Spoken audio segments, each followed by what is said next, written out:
It's not that highly successful and wealthy people don't experience fear. They do. I do. It's that we take a moment to process and analyze that fear and put it in its proper perspective so that we don't allow fear to control us, fear to dictate what we get and our outcomes in our lives. We take control of it and manage it and put ourselves in the driver's seat instead of letting our ego and fear running the show. Because when that happens, all of your dreams will be put on hold and the likelihood of them happening is next to zero. I'm going to teach you all the rich people's best kept secrets today when it comes to fear in this brand new series. What up, my people, my posse, my fellow crazies? It's your host, Tiffany Carter, coming to you live from my bed. Yep, you're getting a real intimate look at the behind the scenes of the Project Me with Tiffany Carter podcast today. This is the show that is going to help you grow your business, your bank account, that big, beautiful brain of yours, your abundance, your relationships, and everything in between. This new series, Rich People's Best Kept Secrets, came to me after a video of mine went viral on the old TikTok, which you need to be following me over there, and on Instagram at Project Me with Tiffany. And of course, on Project Me TV on YouTube, you can watch the show and actually see the shit show behind the scenes here and all the different random locations that I record from on any given episode. And the outfits, because they can get really, there's everything from a robe to wow, Tiffany needs to bathe to me being all glammed up. It is quite it is it is quite the variety with all the different personalities that I apparently have. So I came up with this idea. Once that episode went viral, I went, "Oh my God, why didn't I think of this sooner?" It's often the best ideas, the most successful ideas, the most money generating ideas are typically the most simple. And they're the ones where we go, why didn't I think of that? Haven't you bought a product before? And you're like, God, that's genius. Why didn't I think of that? Because it's so simple and our minds want to make it to where a good idea, a profitable idea, an amazing business, something that really changes lives has to be complex, has to be so far out there, has to be so involved, has to be so hard. And that's why if we are not managing and reprogramming this money mindset stuff of ours, it's so costly. Because if you continue to think that way, you will be blocking the abundance. And so one of the questions I recently started to ask myself is, how can I simplify this more for people? What would be the simple version of this? How can we go back to stage one of this or step one? And I went, oh my God, that is what I would have wanted to know. I mean, when I would interview, when I was a TV newscaster and I would interview, I've interviewed a president before, celebrities, really successful business people, authors, you name it. I would be like, what is it that they are doing? Like they must hold some kind of a secret because it seems so far away when you're not there. And I mean, I was making $17,000 a year, so I really wasn't there. But even as I started to gain more wealth and make more money, there's people, look at Jeff Bezos. I mean, he's like, multi-billionaire. There's these people who have so much wealth or so much notoriety, fame, influence, and it seems just mind boggling. And our brains can easily go, that's just a fluke. They just got lucky. They knew someone. And in some cases, some of these people do, right? They were raised by celebrities or whatever. But it's not a fluke when there's that many people. I mean, there's way too many examples of people who started businesses from their kitchen, who started as a side hustle. I'm one of these people. I started my business as a side hustle when I was in the corporate world, and I had no idea what the hell I was doing. And then I started this podcast and this business, basically side hustling from my other company. We don't know what we're doing until we've done it.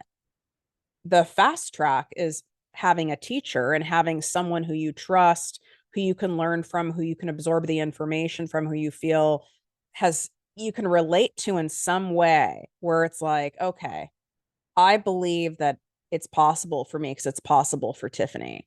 It's like she doesn't have it all together. She doesn't have this Ivy League education. She's scrapped it together. She's not on the rich husband program life. That life, who's my rich husband? Me. I'm my own rich husband. How about that? Wow. This look is getting really, really attractive here on the old YouTube. You've really got to go see it. It's quite entertaining. And that link is in the show notes as well. Do not forget, because it's ending soon, where you can get my Work Less While Making More guided workbook course for free. I'll be selling it soon. As long as you leave an Apple Podcast review, put your name or Instagram handle in the review, take a screenshot, email it to us at project or support at projectmewithtiffany.com. Those simple instructions are right inside the show notes and in the description on YouTube. It takes 30 seconds. You might want to pause this episode, go do it, and then come back for my procrastinator ADHDers, because then you'll forget and then you'll be pissed at yourself. Or you can wait to buy it. It's up to you. But go do that. And then my birthday bonus sale for my Project Me Posse business coaching membership. That is also ending soon. And I won't be having a sale for that membership for a long time. So you can get the annual option, which is like the best deal, or you can do month to month, because I know some of you are month to month peeps, and that's cool too. I have people who've been in there for years. There's a reason it's famous. And you get my $297 content creation made easy course bundle for free when you sign up. You don't have to type in a code. It's automatic at checkout. Now, by the time you're listening to this, there could be no spots left. So it'll say it on the page when you go to it, projectmewithtiffany.com/projectmeposse in the show notes as well. You go there and it'll tell you if it's full. I keep this membership capped at an intimate size, so I can, in integrity, call it a group coaching membership, where you are getting your questions answered. You feel seen. You're not one of thousands of people in these memberships where you can hide and go off to Never Never Land. That doesn't work for someone like me. For me, I know what I have to do in order to get me to show up. And this is actually kind of a bonus rich person secret that just came up now. So I want to include it because it must have come up for a reason. All rich people, successful people, celebrities, all these people, even if they seem like they don't have fear, they have fear. Beyonce has fear. Oprah has fear. We all have fear. All of us do, because guess what we all have in common? We are human beings, all of us, with emotions, with hormones, with all sorts of ailments, neuroses, personalities. We all got that in common. Everyone poops, right? We all poop. Well, some of us poop more than others. I could, and some of us poop less. I wouldn't mind being on the poop brigade right now. I just got to say, I have a photo shoot coming up. All the people are arriving for my 2-day in-person Abundance League Business Mastermind, coming from all over the world. So that is also why I'm broadcasting live from my bed, because we've got all sorts of things going on downstairs. We've got the air conditioning people in here because the air conditioning had an issue and we're not about that life. Then we got a million Amazon deliveries. Now we have furniture being moved. I have plants. I have everything you can imagine. And so I was like, we can't do this downstairs. We've got to just come up here and talk to the people. So we all have fear. I was terrified to do my first in-person event. I am not a party host. I don't have dinner parties. Due to the nature of the environment I grew up in, my home was pure fucking chaos. And so my house is my sanctuary. I'm very discerning and particular about who comes in my house, who stays at my house. even when I have, like right now, I have contractors, I have people I'm paying in my house and they're helping me and they're lovely people, my nervous system is on heightened alert. It's just what happens. And I know that. So I have to make sure that I do things to keep my nervous system regulated. So when it comes to wanting ourselves to show up, where I was going with this is I was terrified to have an in-person event, but I wanted to have it. And I didn't want my fear to hold me back from doing something I want to do. Same with me, like having a book, which is why I'm putting out for the first time ever, aside from programs, my programs where people pay me a lot of money to be in, I'm putting out a workbook, a guided course, because that's like a great stepping stone for my big book. Also have a fear around that. So I asked myself the question, what is going to get me to show up? Because it's something I want to do. I'm not trying to force myself to do something I don't want. It's something you want to do, you want to do, it'd be in the best interest of yourself and the greater good of all, but your fear has you in paralysis, your fear has you in procrastination, your fear is having you avoid and not do the things. Well, you could stay in that, but that's not going to feel good.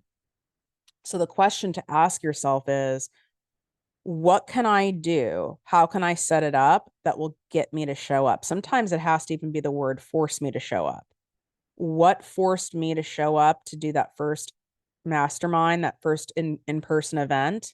I had to publicly announce it because for myself, I'm not someone who's going to publicly announce something and then retract it.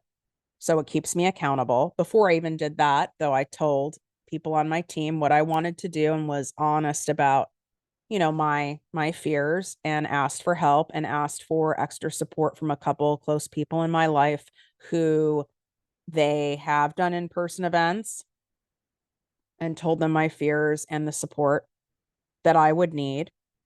And then I just focused on the next step at hand. So I spent money on people helping me with it. I spent extra money. Okay, maybe more than even felt comfortable because I knew I wasn't going to waste that money or waste their time.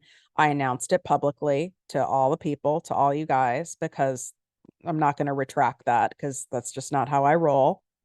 I'm not going to. And then I looked for ways to feel excited about it. Fear is a form of excitement. There's negative excitement and there's like positive excitement, right? So we can spiral the fear, right, and keep leaning into the negative excitement part of it, but we can also lean into the positive excitement of it. Here's an example. Negative excitement would be, what if no one buys? What if no one shows up? People are really going to spend money to come to my event and then spend the time, energy, and money to fly and then stay in a hotel and come to be with me. And who the fuck do I think I am? I'm not a celebrity. Like, they would rather spend that money doing something else. And then what if something happens at my house? What if they don't like the food? What if that, blah, blah, blah, blah. Oh my God. I mean, on and on with the crazy talk. That's me. That'd be me leaning into the negative excitement of it, which just creates anxiety, which creates illness, which creates fucking everything that we don't want to feel. Or I could consciously make the choice to not to disregard my feelings on that. We don't want to do that. Okay, I hear you, fear. I hear what you're afraid of. Thank you for sharing. Let's talk about the positive excitement. What are we excited about for this? Because you wouldn't be doing it, right? Like I wouldn't be doing it if I didn't want to do it. So there must be something exciting. I'm excited about the possibility. I'm excited to meet the people who I love helping on my podcast and virtually so much. And now I get to have that experience in person, which is only going to magnify the results. And then what could I do to make it more exciting? Well, I love swag. I love giving gift bags. And so I like got excited about what could be in the gift bag and what kind of cool luxury experiences can I give these people, where it might even be like a once in a lifetime experience. And then I got excited about like what outfits I would wear for content and photos and stuff like that. And like signage, and do I want flowers, and what do I want for the decor? So I started getting really excited about that kind of stuff in a positive way. The other stuff was still there, but focusing on the positive excitement does diminish the other stuff. I also hired a coach specifically for who had done in-person events before, knowing that I would just want that support. Someone who I'm paying a good deal of money to be able to say, listen, straight up, like, how long do I need to promote this thing for? What's the deal when you're selling in-person tickets to something? So I've never done that in my life. So why would I want to guess? I want to know exactly what to do and what not to do and pay for it. Yeah, I might not make as much off that first event because I paid for the coach, I paid for some extra support.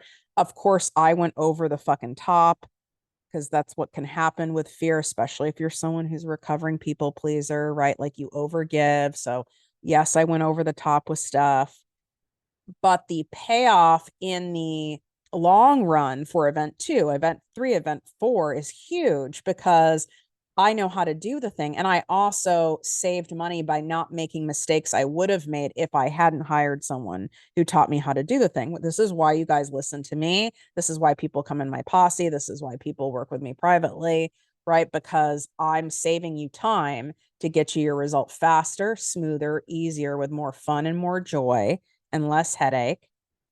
And you have to pay me, but you end up saving so much money because you're not wasting all of this time doing shit that is just kicking the can down the road with zero results. We want to set you up so that you can go through this upcoming season. We are right here, baby. We are coming into the most lucrative money making season of the year. So even if you've made shit in your business or something you're not happy about, right? In the first, 3 quarters of the year, you can make up for all that and then some in the last quarter. You're not screwed. It's not too late. Do not write off the year. This is happening. And I really, really dive into this in my posse membership, where we do Black Friday, offer prep, all the thing. We go through all of it and make it where it's simple, because if it's not simple, you're not going to do it. So that was my bonus thing around rich people secrets when it comes to fear, is how can you like set yourself up so that you show up in spite of the fear. Otherwise, you'll just sit in fear and then not do the damn thing. Okay.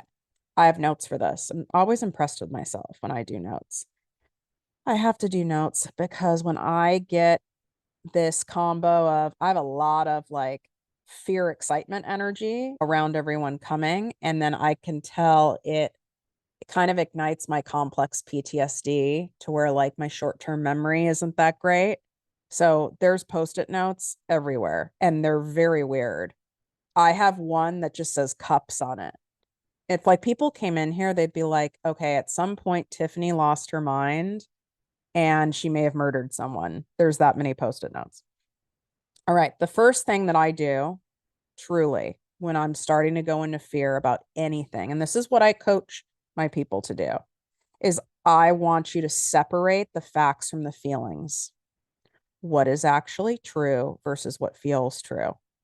And again, this is not negating how you feel or feel about something. Whatever you feel, you perceive to be true, and therefore it is true, and therefore you act on it as though it's true, even if it's wildly false. This is a lot of the mindset and manifestation stuff I teach, right? Like we can really trick our minds and brainwash ourselves into believing anything. Most of you are lying to yourselves and brainwashing yourself and gaslighting yourself, not to your advantage. It's that to the fact that you can't do it. It's going to be hard. You don't have time. You don't have the money.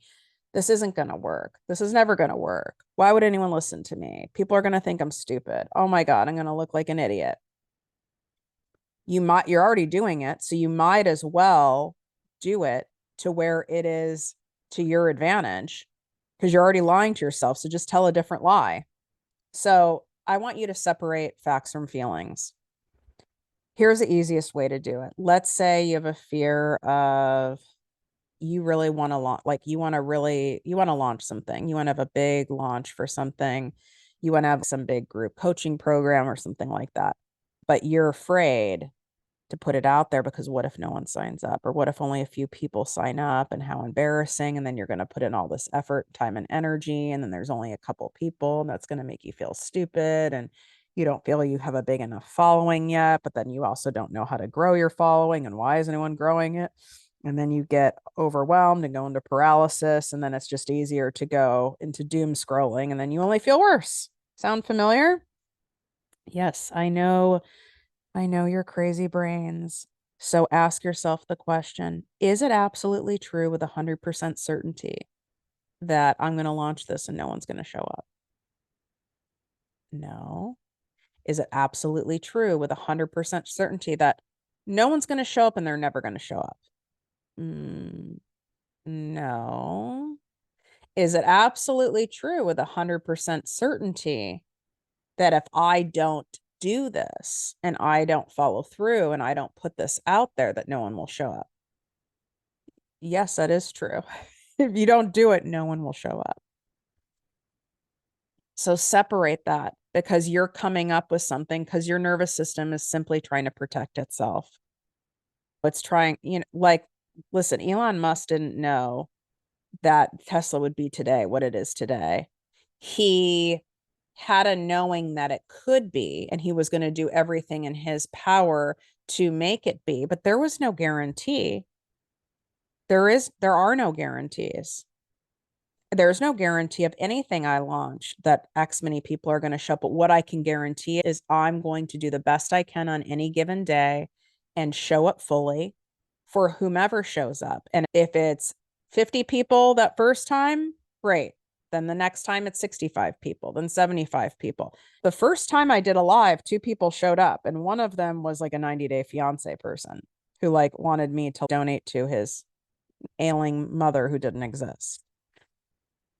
You have to be willing to show up and do the thing, whether it's for one person or 50 people. And yeah, it does not feel good to our egos. It'd feel a lot better to have a guarantee. But if there was a guarantee, everyone in the planet would do it. You have to have the palate for being able to do it anyway, but also really discern the feelings from the facts, because those feelings, if you let them rule, you won't do anything. I literally would do it nothing. I would have never had an in-person event if I just kept with those feelings and didn't discern from the facts. Okay. Next thing. If it's hysterical, it's historical. And what I mean by that, if you are really spinning, if you are spiraling about something, there is a historical nature.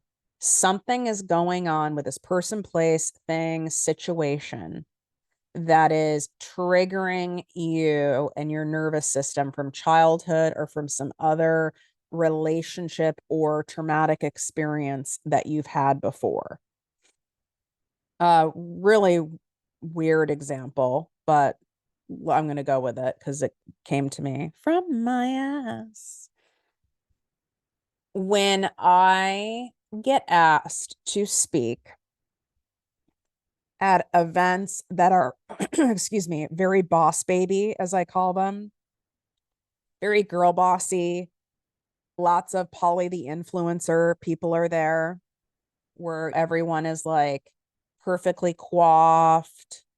I think you guys know what I'm talking about. It's like everyone has them in different industries, right? Like I'm sure there's certain networking events you've gone to where it's everyone is like showing up the next person, or everyone's dressed a certain way, or I'm not into it, okay? I'm into having a lot of fun and showing up exactly as I am. And I think it's fun to dress up. Don't get me wrong. I'm not saying just outward appearances. I just like a little more grit and depth to things, I guess is all I'm saying. So when I even am going to speak at events like this, I notice I get a lot of anticipatory anxiety and even dread. And it's not because I don't want to speak for the event, because I wouldn't have said yes. And it's not because I don't want to genuinely show up with heart and be of service. It's because, I mean, I've even gotten like sick to my stomach. And it's not because I'm nervous about speaking, because I actually don't get that. It's because it reminds me of middle school. It reminds me of there was the popular girl table. My school is fucking really weird. I mean, I don't think it's that abnormal, but there were a lot of segregations in the tables. There was like the rich people table, the popular girl table, popular guy table, the athlete table, the weirdo table. There was even the Christian table because I grew up in North Shore, Chicago, which was like mostly all Jewish. Shout out my Jews. I'm not a Jew, but I'm told I'm allowed to be Jew adjacent. And so like I didn't want to sit I didn't want to sit at the Christian table. These people were far too innocent for me. But like I didn't have a table. Like I didn't feel like I belonged anywhere. Cause then there was like the nerd table. I mean, I really hope there's been some changes in school with that, but I doubt it. I didn't feel I really fit in at any table. And I knew that. And I hated that feeling. And of course, as a kid, I made it where it was like there was something defective and wrong about me. I always knew I thought differently than people. I got kicked out of my mom put me in, which is really weird if you know my mom's story, but my mom put me in Sunday school and I got kicked out for asking too many questions. It was disruptive. So I knew I always thought differently, saw things differently. I didn't like the same basic shit that people liked. I was also being savagely abused at home, so I'm sure there was that too. And it would bring me back to that. And so when I did this assessment of, this is kind of hysterical, meaning my fear response to this thing seems like it doesn't make sense. It seems very exaggerated. It's not just because like I'm a highly sensitive person. It's not because I'm being dramatic. It's not because I didn't get enough sleep. It's because it mimics what happened and how I felt walking into the lunchroom every fucking time in middle school. So then once we know that and we take just a moment to do that assessment, it only takes a few minutes. Then I can talk to my inner child. I can talk to that 12-year-old me and say, you don't have to fit in anywhere. You're a child of God. You fit in because you're here on this earth. You don't need to look like everyone else. You don't need to talk like everyone else. You're here speaking because you're not like everyone else. And you don't need all these people's approval to be okay. You're perfect just as you are. And having that beautiful conversation. So maybe it's that you're afraid of putting yourself out on video. Maybe you're afraid of starting a podcast. Maybe you're afraid of sharing more vulnerability and more behind the scenes of your business. Maybe you're afraid of making an investment and really going all in on your business and you've kind of been fucking toe dipping and playing it safe and you have that fear. Just do an assessment of what is this bringing up from other times in my life? Like with my book, and I'm just using myself as an example so it can help kind of prompt things for you. It's not because I want to sit here and fucking talk about myself for hours. It's 11:11, by the way.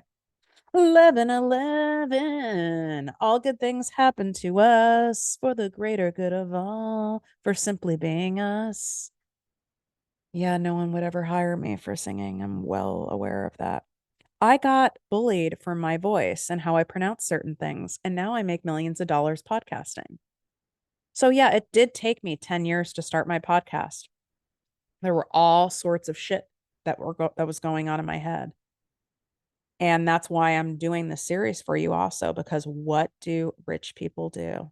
What do successful people do? We don't let the fear run the show. We navigate it. The real main reason why I didn't start this show, it wasn't because I know how to talk, right? I know how to talk. I know how to interview. I went to fucking college for it. Not that you have to, but I'm a professionally trained journalist. It all was about the historical reference. And we have to give ourselves grace instead of doing, oh, do it anyway, show up anyway. Da, da, da. No, fucking listen to that little person in you. Listen to the 22-year-old you where some asshole you fucking dated said some bullshit to you.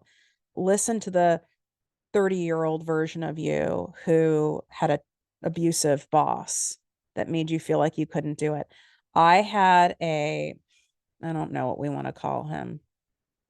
I guess we'll call him a mentor of mine, tell me that when I was at like, I would say the peak of my corporate career, I was making, I don't know, 350 to 375.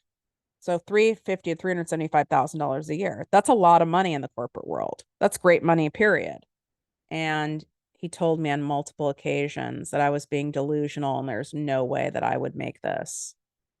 There's no way I would make this like on my own, like doing my own thing. There's no way. That's like crazy to think that. And this is someone I wildly respected. And so sometimes that kind of stuff even comes up, and that happened in my adult life. So I want you to make an assessment of that with grace. Next thing, cost factor. Most people will sit there and evaluate how much something is going to cost them. This is going to take so much time. This is going to be so much hard work. This is going to cost so much money to do this. What rich people do is we look at what it's going to cost us not to do it. What is the cost going to be emotionally, mentally, physically, and spiritually to continue to not prioritize this, to push this off, to not do this thing?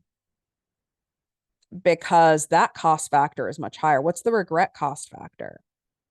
So if you are sitting there and kind of half dipping, half going in on your business, it's still jobby status. Maybe you've made some money, but like not the level of money to get you to the life-changing cash, but like enough to where you're like, okay, like, yeah, this is great, but it's not like really giving me the full freedom and options. You're holding yourself back. You're holding yourself back because you're going, well, to go to the next level, it's going to be like you have this belief that you've really cemented in on that you're going to have to trade time with your family. You're going to have to trade your personal time. It's going to be so much energy. It's going to be so much effort. It's going to be so much risk. It's going to be so much money. And then what if it doesn't work? And then I'm back at square one and I'm already so tired and blah, blah, blah. Again, don't negate those feelings that your ego trying to protect you. Okay. So you want to acknowledge it. I hear you. Thank you for sharing that with me. I appreciate you sharing your point. Just like if a kid is spiraling and sharing their feelings, I really hope you would allow them to share their feelings and let them be heard. So let yourself be heard because most of us weren't heard in childhood. So it feels really good to be heard, and we have to reparent ourselves and hear ourselves and can't expect someone else in our life to do it. We have to do it for ourselves first. I mean, obviously, I have a therapist and a psychiatrist and two coaches, so that also helps. Actually, I have three coaches technically now. It's very important I get heard and be understood too. Don't just hear yourself, give yourself understanding and compassion. And then go, okay, let's look at the other side. What is it costing us to not do this? So I had a client come to me and she is doing better than she ever has in her life. So she's making probably like $300,000 in her business, that's great. That's wonderful. Great job, right? Like far cry from where she was at. But she knows how much further she could get. She's in a type of company where it's not network marketing, but she's in a type of company where there's like different levels and things like that. And she knows she has what it takes, but she continues to hold herself back and she didn't know why. And at a certain point, she realized it was the law of diminishing returns. Her sitting there and continuing to chew and wonder why she's procrastinating and why she's not showing up and why she's not following through and why she's staying in her comfort zone, even though she wants all these other things on the other side of it. She took an action. I can't continue to stay in this and spin my wheels. She applied for my 2-month private coaching program. She was a great fit because I was like, you already have what it takes. You already have it in you. It's the getting out of the stuck spot you're in and how to do it, the actual real steps. Like you don't need me to pay. You don't need to pay me for me to be your cheerleader. Yeah, that's a byproduct of what you get, but you don't need to pay me for that. You're paying me to help you uncover what is blocking you and how to manage it and work through it, the accountability to show up, because you work with me, you're going to show up and do it. And the third is the actual real steps of how to cut out all the noise so you can do it effectively and efficiently. I've built all this working part-time. And like I said, I'm someone in the first part of the series, I was very clear about like, I'm not someone with energy boosting out of my ass. I did not know one other person in this space. I'm not someone who's an extrovert who goes out and networks constantly. I don't have any special hookups with people like that someone can, I have some big influencers shouting me out. None of it. In fact, the opposite. It seems the more successful I get, a lot of these so to speak influential people seem to not ask me to speak at their events and not have me on their show. It's really bizarre. I was like, huh, this must be that why where that saying is it's kind of it can be lonely at the top. It's really interesting. I could go off on a whole thing about that. But the cost factor of this client of mine continuing to not do anything, ask yourself that. Type it in the comments on YouTube if you're watching on YouTube. What is the cost factor of not doing it, of continuing to deprioritize this thing? Her cost factor is she would never be able to get the dream house. She wouldn't be able to create the legacy and the foundation she wanted to for her kids. She knew this kids learn by example, and that's not a great example. She has some other things planned on her dream list she really wants, and that wasn't going to happen. And it also wasn't feeling good, even spiritually with herself and emotionally with herself, to continue to hold herself back. That's a very exhausting, not fun place to be. So she took an action and got help. So sometimes your first action is to get help and to hire guidance, which you have the option of my Project Me Posse business coaching membership as well. And that's only $3.33 a day. You're listening to this podcast. You wouldn't be on here if you didn't want to be somewhere else, if you didn't want to keep evolving, if you didn't want more for yourself, if you didn't want to keep growing, you wouldn't even be attracted to this sort of content. So what is it costing you? And you might find that the answer is like, oh, it's really not costing you anything. Then maybe that is not a priority goal of yours right now.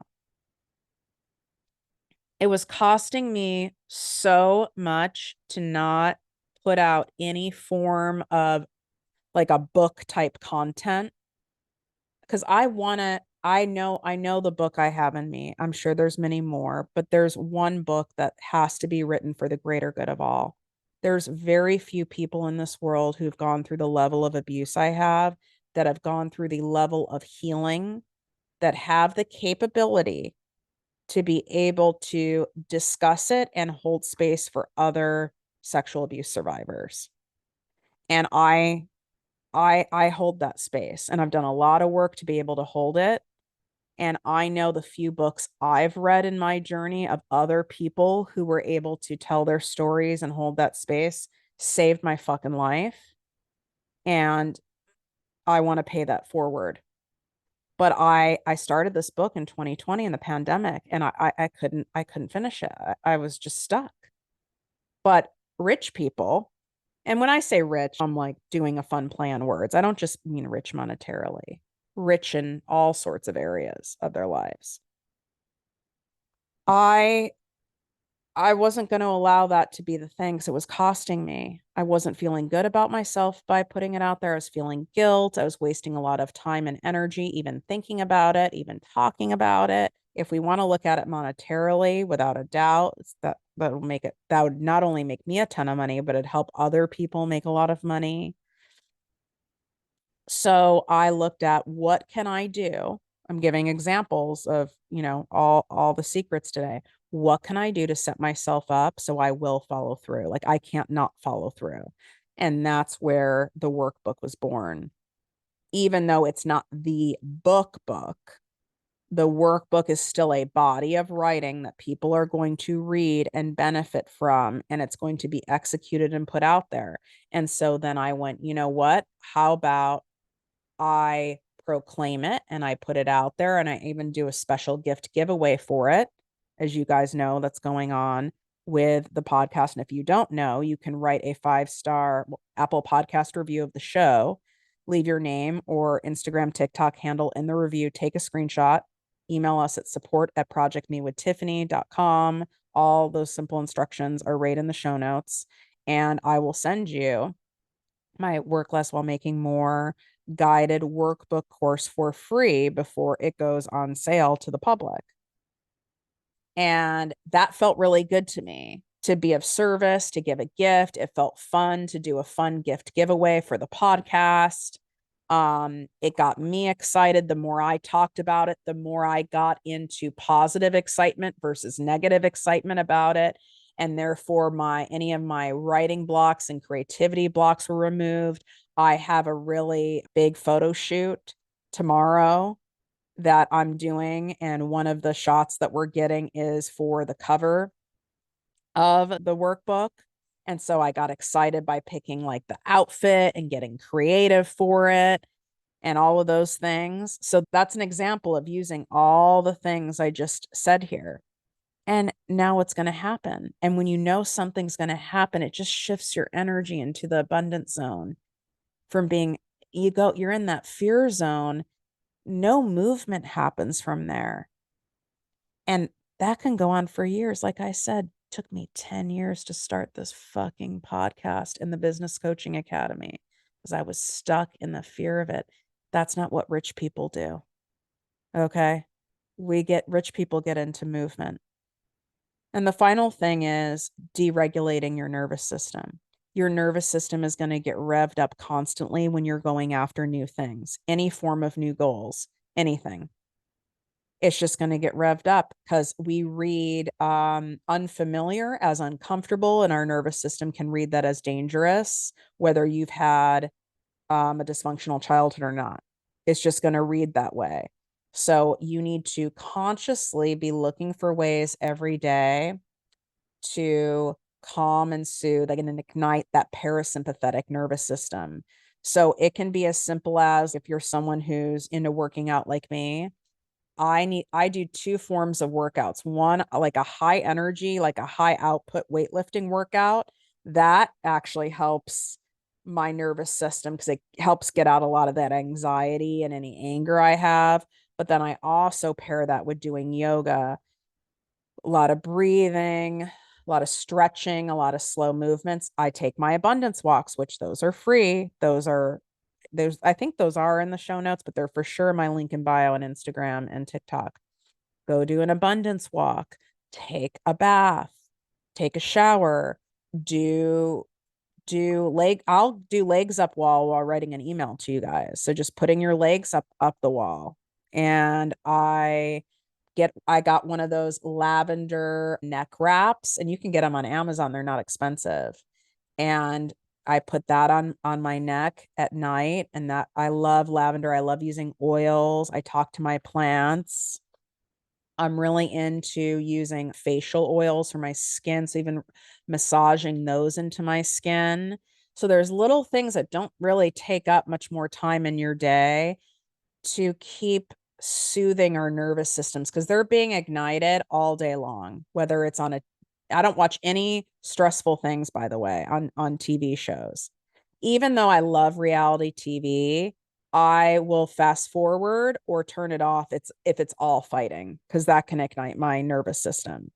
That doesn't mean I'm just watching like the Care Bears, but I need to watch like benign type things, which is probably why I like any of the travel food shows. The HGTV network is a very safe network. So playing with your animals. And again, you might going, oh my God, these are rich people's best kept secrets. It's the stack of the cash is in the simple stuff. It really is simple. It's just you may not have thought about it, or you may have even heard about it and you've never prioritized it. And I'm not including a bunch of other things on purpose. Not to say there aren't some other things. I'm including the essentials in the series, that you do this and nothing else and forget the rest. your life will absolutely change and the abundance will flow in. I have zero doubts about it. But you have to be committed to actually doing that. Wishing you great health, wealth, and worth as always. Love you. And excited to hear if you're loving the series. So you can take a screenshot of the episode, share it on social media, and tag me at Project Me with Tiffany. Go leave your review right now so you don't forget, which a lot of you probably already forgot. So that's why I just reminded you again, so you can get my guided workbook course that is going to be not just so helpful and get you results, but I've made sure it's going to be fun to do. Like, picture an adult activity book. They have children activity books. Picture an adult activity book. Because why? The more fun we have, the more money we make.